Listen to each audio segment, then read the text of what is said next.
आज आपण जे फिरणार आहेत, आज आपण देवदर्शन करणार आहे सगळीकडे. तर 4 स्पॉट आहेत, तर ते तुम्हाला मी नंतर सांगतोच. काहीतरी 9:30 वाजता गाडी येणार आहे, पण गाडी केली आणि त्याच्यामध्ये आपण सगळेजण जाणार आहेत. कारण पावसाचं पण टेन्शन नको. काल जरा जास्त माणसं होती त्यामुळे आपण 2 टू व्हीलर घेतलेल्या, पण आज तेवढी माणसं नाही आहेत त्यामुळे एका गाडीमध्ये बसून जाते. बोला गणपती बाप्पा मंगल मूर्ती. तर मंडळींनो आम्ही निघालो आता. आता सिटिंग अरेंजमेंट चालू आहे.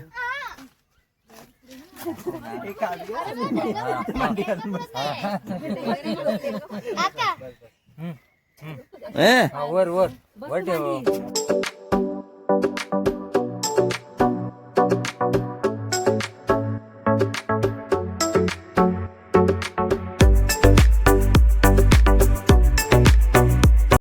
तर मंडळींना आपण आलोय कुडाळला. कुडाळपासून हे 17 किलोमीटर अंतरावरती आहे आणि इथे आम्ही फर्स्ट टाइम आलोय. तर चला आपण आतमध्ये जाऊन बघूया. आता वारा पण सुटलेला आहे. जशी आमची एंट्री होते तसा वारा वाढत चाललाय आणि इकडे तुम्ही ओटीचं सामान वगैरे घेऊ शकता. इकडे महादेवांचं मंदिर आहे छोटंसं.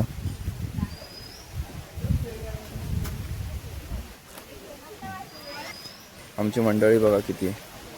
तरी आम्ही 11 ते 12 जण आहे.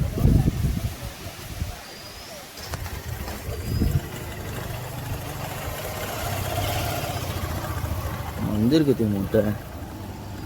तर मंडळींनो आपण आलेलो आहे श्री दत्त मंदिर श्री क्षेत्र मानगाव येथे. श्री क्षेत्र मानगाव हे सिंधुदुर्ग जिल्ह्यात कुडाळ पासून 14 किमी अंतरावर आहे. श्री दत्तात्रयांचे 4थे अवतार म्हणून वासुदेवानंद टेंबे स्वामी यांचं नाव येतं. या भूमीने श्री टेंबे स्वामी महाराज व त्यांचे बंधू सीताराम स्वामी असे 2 सत्पुरुष आपणास दिले. श्री वासुदेव शास्त्री नरसोबाच्या वाडीहून येताना श्री दत्तप्रभूंच्या इच्छेने कागल येथे दत्त महाराजांची द्विभुज वराहकार अशी मूर्ती त्यांना देण्यात आली. स्वामी महाराजांनी साक्षात श्री दत्तप्रभूंच्या आज्ञेने स्वतः श्रम करून 7 दिवसात मातीचे छोटेसे मंदिर बांधून 1805 रोजी श्री दत्तप्रभूची स्थापना केली. या मंदिरात साक्षात श्री दत्तप्रभू 7 वर्ष राहिले व आताही चैतन्य रूपात येथे राहत असल्याने अनन्य भावे शरण येणाऱ्या भक्तांना त्यांच्या इच्छित मनोकामना पूर्ण होतात. श्री दत्त मंदिर पहाटे 5:45 ते रात्र 9 पर्यंत सुरू असते. आरती दुपारी 12:30 ते 1:45 व सायंकाळी 7 ते 7:20 पर्यंत दररोज असते. श्रींचे जन्मस्थान सकाळ 6 ते रात्री 8 पर्यंत सुरू असते. अन्नदान विभाग दुपारी 1 ते 2 व रात्री 8 ते 8:30 पर्यंत दररोज सुरू असते. ग्रहण काळ व वेद काळात मात्र अन्नदान विभाग बंद राहतो. तर मंडळींनो ही छोटीशी माहिती कशी वाटली ते नक्की सांगा. तर मंडळींनो ध्यान गुहेकडे जाण्याचा मार्ग आहे ना इकडे आणि आपण आहे ना इकडून जाऊ शकतो. हे गुहेकडे इथून आतून जायचं ना. अच्छा म्हणजे 20 ते 25 मिनिटं लागतात. तर मंडळींना नाही इथे दीपस्तंभ पण आहे. प्रत्येक देवस्थानाला असतो आणि इथं मस्त सुंदर अशी तुळस आहे. इथूनच आहे ध्यान गुहेकडे जाण्याचा मार्ग आणि इकडे महाप्रसाद कक्ष आहे. बघा इकडे सगळे जुने फोटो आहेत आणि इथं आय थिंक सो नाही तो होम हवन आहे.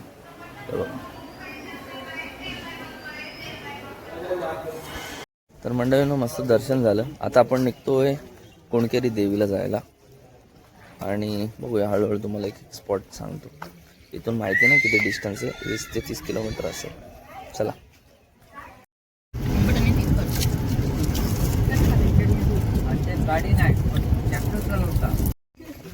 मंडळींना आपण आलोय कोणकेरी देवीला आणि ही सावंत आणि भोसल्यांची कुलस्वामिनी.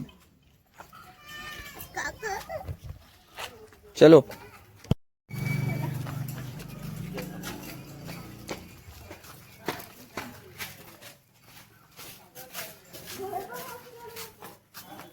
मंडळींना इथे नेहमी गर्दी असते.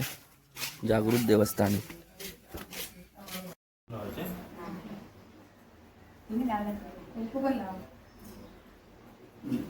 आणि उठ आणि ते देवीच्या डोकीत लाव. देवीच्या डोकीत लाव. ह्या बाजूने जा. बत्ती लागेल. इकडून जा. हा, बत्ती लागेल. तुम्ही काय करा, अगरबत्ती पेटवून लावा.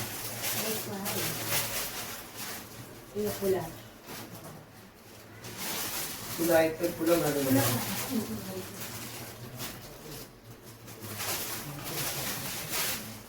फुलं घाला.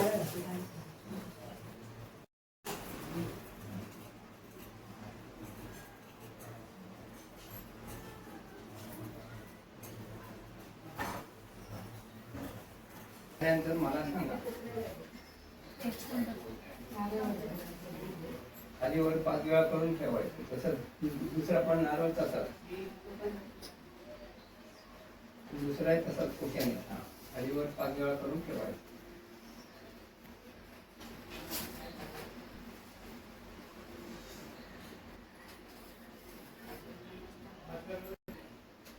देवी भवानी माते आपले अंकिताने नवीन लग्न झाल्यावर आज ही भेटीची जोड्याने ही भेटीची उठी होते ती पावन करून मी अगदी कल्याण कर. काही चूक अपराध झाली असतात तर क्षमा कर. सगळ्या कुटुंबात आरोग्याकडे काय केले जाते ते परिहार करून, संतती संपत्तीकडे काय अडचणी असते ते दूर करून, त्यांची इच्छा परिपूर्ण करून आशीर्वाद देणं आपला बरा. तुम्ही काय करा, त्यांच्या ओटीत घाला ह्या पद्धतीने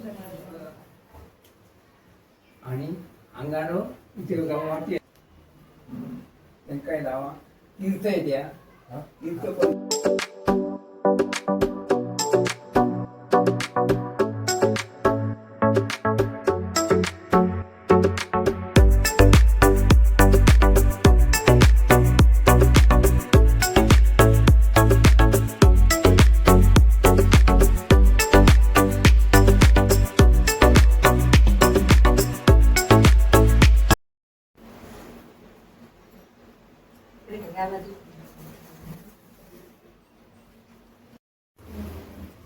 थोडे घ्या आणि अंगाला तीर्थ मग शहरात आम्ही हे करा.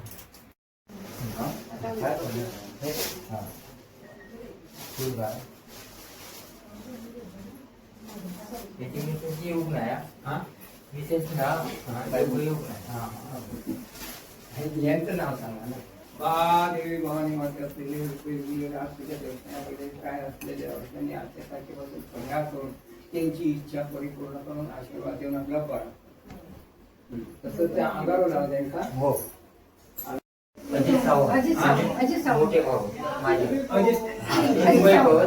बा देवी भवानी माते असलेले अजित सांगून या अजित या कुटुंबियाने आज हे तुझ्या दर्शना गेले. काय असलेले अडचणी 8 तारखेपासून परिहार करून, त्यांची इच्छा परिपूर्ण करून आशीर्वाद देऊन बरा कर. काय आरोग्याकडे किंवा कसे काय क्लेश असतील ते परिहार करून, त्यांची इच्छा परिपूर्ण करून आशीर्वाद देऊन बरा. बरा वाटत. हो, सगळ्या आरोग्य चांगलं देऊन सगळ्यांना चांगली बुद्धी देऊन सगळा कुटुंब एकत्र राहून आशीर्वाद देऊन बरा. कोण भाव आहे भवानी म्हणतो, कोण ज्ञान माता माहिती नसल्यामुळे समजून पण घेत नाही. मग इथे कोण आहोत आम्ही काय? मंडळींनो, हे कुणकेरी देवस्थान आणि भावई देवस्थान, भावई देवी पण आहे. आणि यांचं आहे ना इथे अशी परंपरा आहे की ते गुडोत्सव म्हणून साजरा केला जातो. गुडोत्सव म्हणजे फ्लॅग टाईप असतं. ते 100 फुटी वरती असतं आणि गारणं घालून झाल्यानंतर मग इकडे पूर्ण 100 फूटपर्यंत चढतात वरती. आणि जे खाली कोणी असतात त्यांची वरती दगड मारण्याची परंपरा आहे. म्हणजे जे कोणी वरती चढलेले असतात त्यांना जर दगड लागला तर त्यांचं भविष्य उज्ज्वल आहे असं बोललं जातं. तर असा हा गुडोत्सव असतो. एवढं काय माहिती नाही नक्की कधी असतो हा उत्सव, पण माहिती करून जर यायचा मी प्रयत्न करेन आणि तुम्हाला अजून चांगलं दाखवण्याचा प्रयत्न करेन. एवढे ठीक आहे. आता आपण जाऊया वेतोबा किंवा बघू आता कोणतं जवळ आहे. रेड्डीचा गणपती. चला. कुणकेरी माते की जय.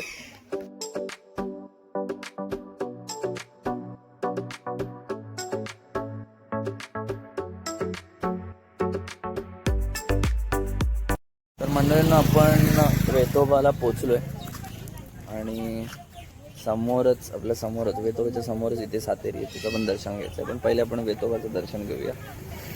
चला जाऊया आतमध्ये.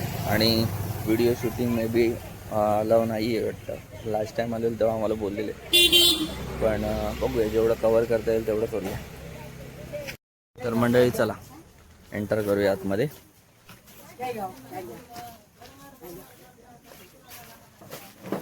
आणि इकडे आजूबाजूला सगळे दुकान आहेत. आरवली गावामध्ये वेतोबा देवस्थान.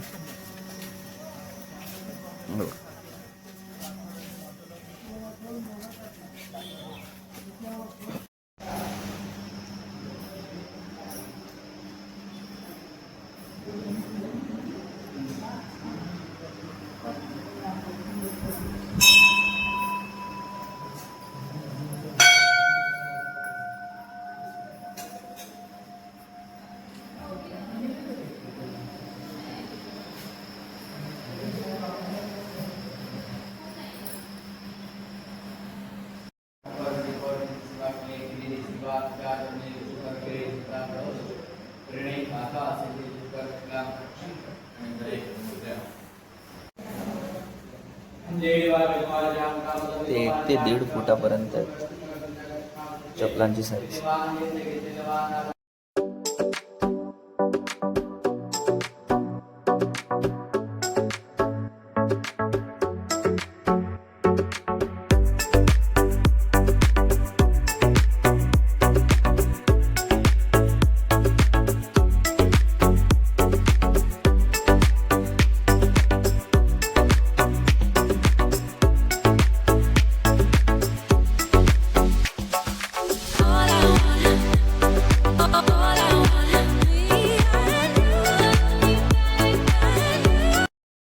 मंडळींनो, हा जो एरिया आहे ना, हा अन्नछत्र विभाग आहे.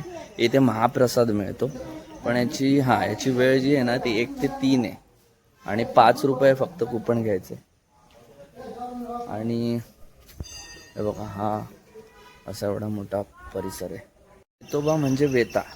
आणि असं झालं आहे की ॲक्च्युली हा वेतोबा आहे तो शिवांचा द्वारपाल होता शिवपुराण कथेनुसार. आणि जेव्हा त्यांनी पार्वतीला अडवलं त्यावेळेस पार्वतीने असा शाप दिला की तुमचा पृथ्वीवरती मनुष्य जन्म होईल.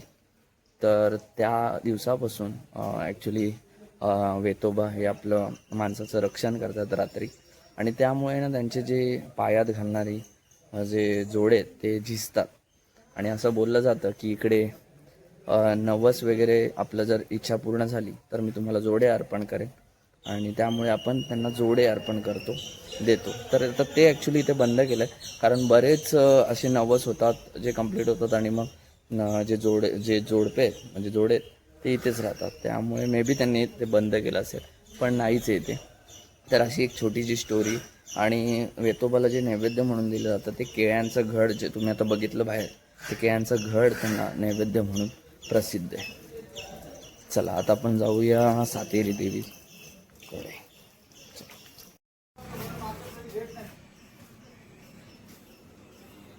सातेरी देवी ही वेंगुर्ल्यामध्ये आणि परब आणि गावडे हे यांचे मानकरी वेंगुर्ल्याचे. आणि त्याच्यामध्ये परब यांचा एक महापुरुष, तो बऱ्याच याच्यापासून देवीची भक्ती करत होता. आणि वयानुसार वय झाल्यानं त्याच्यानंतर मग त्यांना यायला प्रॉब्लेम झाला. त्यामुळे त्यांना देवींचा दृष्टांत झाला. आणि देवी बोलल्या की तुझ्या गाईचा म्हणजे जो काही दूध सोडेल गाय तिथे मी असेन. तर मग असंच ते गाईच्या मार्गावरती गेले. आणि मग त्यांना समजलं की इकडे आहे मुंग्यांच्या वारुळावरती ज्या पाषाणावरती त्यांनी केलं तर ते ॲक्च्युली वाढत होतं. म्हणजे जे मुंग्यांचं वारूळ वाढत होतं. त्यांना मिठी मारल्यानंतर मग ते वारूळ वाढायचं थांबलं. आणि तेव्हा मग ते बोलले की तुम्ही इथेच थांबा म्हणून. आणि मग सातेरी देवी जी आहे मग ती इथेच थांबली. आणि मिठी म्हणजे वेंग. आणि ते बोलतात मिठी मारून उरले, त्यामुळे ते वेंगुर्ले त्याच्यावरून हे नाव पडलं. तर अशी छोटीशी स्टोरी आहे. सातेरी देवीची.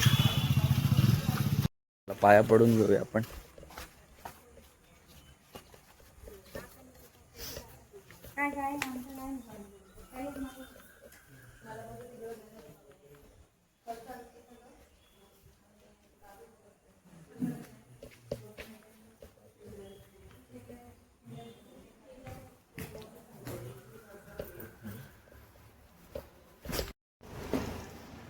तर हे 3 देवी आहेत. हे रवळनाथ पावणा देवी आणि ही मधली देवी आहे.